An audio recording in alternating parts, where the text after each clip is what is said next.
Sir अगर आपसे बात हो रही है और दिल्ली की बात ना करें तो नाइंसाफी हो नहीं, जाएगी। बिल्कुल करिए दिल्ली की बात। दिल्ली में हार सर क्या चूक आपने देखी पहली चीज। और सर हार के बाद अचानक केजरीवाल जी बिल्कुल गायब ही हो गए दिल्ली से। तो दोनों सवालों का जवाब दे देता हूं। बिल्कुल। पहली बात तो दिल्ली की हार की जो सबसे बड़ी वजह रही कि हमारी लीडरशिप को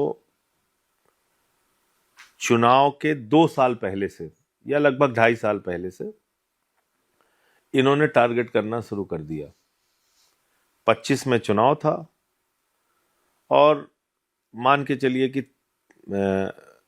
23 के बाद इन्होंने परेशान करना शुरू कर दिया, सारे काम ठप करना, वो करना।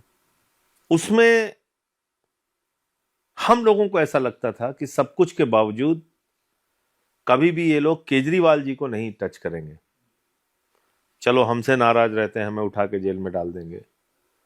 मनीष सिसोदिया जी के बारे में भी हम लोगों ने नहीं सोचा था कि इस तरीके से करेंगे, लेकिन एक एक करके मनीष सिसोदिया, सत्येंद्र जैन, मुझे और अंत में केजरीवाल जी को भी इन्होंने अरेस्ट किया। उसके कारण से 2-3 जो बहुत बड़ी हमारी स्कीम थी वो ठंडे बस्ते में पड़ी रह गई, वो लागू नहीं हो पाई। जिसमें महिलाओं को जो पैसे देने की बात थी, जिसकी सिर्फ घोषणा करके हम लोग रह गए और वो हम कर नहीं पाए इंप्लीमेंट।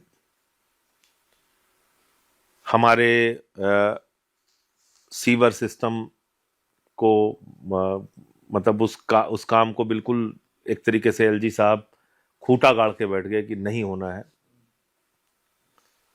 दिल्ली में बारिशों के समय तमाम लोगों ने कठिनाइयां झेली, नहीं काम करा पाए हम लोग, क्योंकि लीडरशिप सब अंदर थी, कोई फाइलें स्वीकृत होती नहीं थी, काम होता नहीं था। वो जो एक जानबूझ के दिल्ली के काम को ठप किया गया, फिर हमारा एक फैसला हमारे पक्ष में आया, उसको 8 दिन में अध्यादेश ला के बदल दिया गया। वो जो एक पूरा एक रणनीतिक तरीके से धीरे धीरे करके, और शराब घोटाला एक चीज एक ऐसा क्रिएट किया गया मीडिया के माध्यम से भी चारों तरफ। मतलब नकली शराब से 100 लोग गुजरात में मर जाते हैं, वो किसी मीडिया में चर्चा का विषय नहीं बनता। हजारों करोड़ की वहां अवैध शराब बिकती है, वो किसी मीडिया में चर्चा का विषय नहीं बनता। लेकिन केजरीवाल और आम आदमी पार्टी को टारगेट कर करके और मुझे, जो कि मेरा कोई लेना देना ही नहीं सरकार का, मैं दूर दूर तक कोई अंग नहीं, मुझे टारगेट करके जेल में डाल दिया। इन सब वजहों से दिल्ली के लोगों का काम जो बाधित हुआ, एक तो उसकी नाराजगी थी,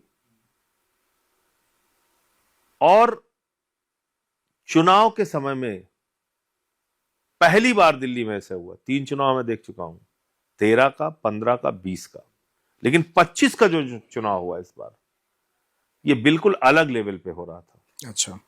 अंधाधुंध पैसा, अंधाधुंध प्रशासन का दुरुपयोग, सीना ठोक के यहां के जो मौजूदा दूसरे सबसे बड़ी मंत्री हैं वर्मा जी, उन्होंने पैसे बांटे, जूते बांटे, लोटा बांटा, चादरें बांटी, और सब हम लोग शिकायत करते गए, कहते गए बार बार कि ये हो रहा है, ये हो रहा है। दिल्ली के अंदर लगभग 40,000 वोट काट दिए गए नई दिल्ली कॉन्स्टिट्यूएंसी में। अच्छा, यहाँ भी काट। जब केजरीवाल साहब जेल में थे, 40,000 वोट दिल्ली की इस नई दिल्ली कॉन्स्टिट्यूएंसी में काट के दूसरी जगहों पे शिफ्ट कर दिए गए। ठीक है। मंत्रियों के घरों पर कहीं 22 वोट, कहीं 26 वोट, कहीं 25 वोट, ऐसे ऐसे करके बनाए गए। इसकी सबकी शिकायत है, लिखित शिकायत है।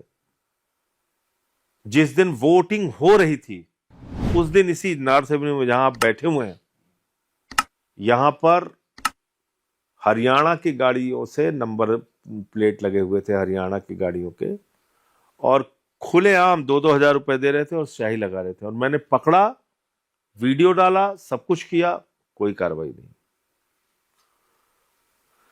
तो ये चुनाव एक ऐसा देखने को मिला। और कुछ बीजेपी के लोगों ने धुआंधार तरीके से वोट कटवाए अलग अलग विधानसभाओं में।